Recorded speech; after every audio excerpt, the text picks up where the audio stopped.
Hi, my name is John. I am the kitchen manager for the Gospel Rescue Mission Women's Recovery Center. We have a lot of people here who come here for help with addiction, and they're seeking recovery, and I know something about that. I too am in recovery, and it's a journey that I started back in 2007, and I am immensely grateful for it. Before I found recovery, I struggled with alcoholism.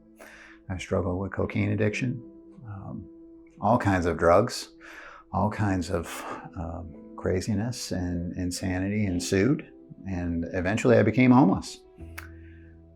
I lived in my car or slept on the beach and struggled, and I had a hard time with life.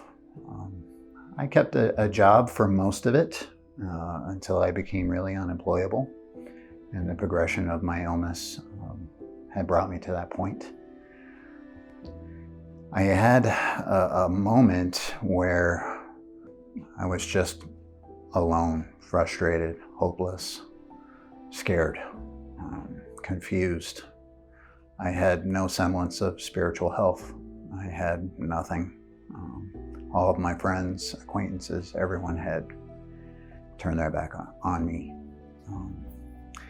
So in that moment, I had reached out to my mother after not talking to her for a long period of time, probably over a year.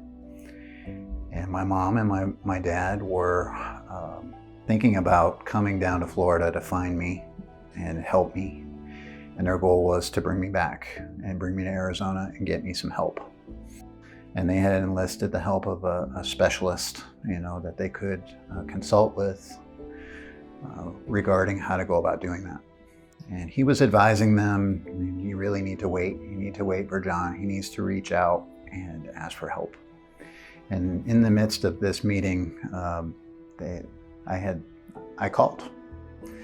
My mom talks about that as a God moment in her life. It was an answered prayer for her. A few days later, I got off the plane and arrived here in Tucson, where I entered a treatment center and got the help I so desperately needed.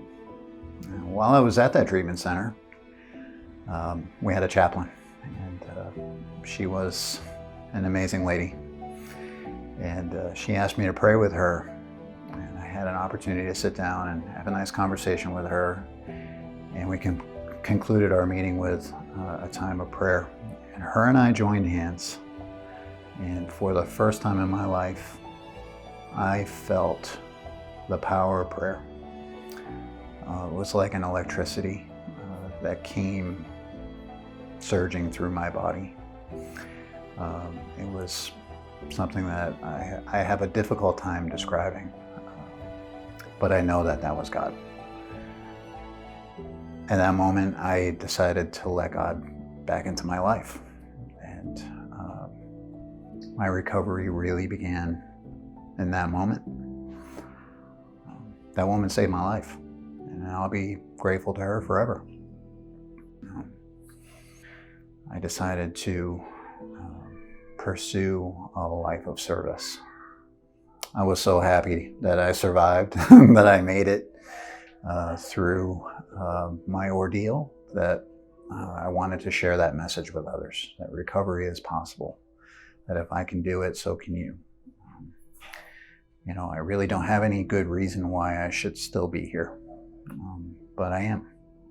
And God seen fit to bless me with, an amazing marriage, a wonderful career, great relationships with real friends, an amazing family, my kids, just kind of all the amazing things that have happened to me. I got an opportunity to buy a home for someone who's been homeless. I was homeless for 15 months, on and off for more than that. I can't even give you a real number, but getting keys to my own home was a momentous day in my life. I cried like a baby. It was very profound. I just look back on all of this stuff, this this craziness that I got to experience, you know, and I look at it and I go, wow, you know, I made it. And I'm still making it. And I'm using that experience from my past as a tool. You know, everything that happened, God was with me. And my message is, you know, keep going. Don't give up.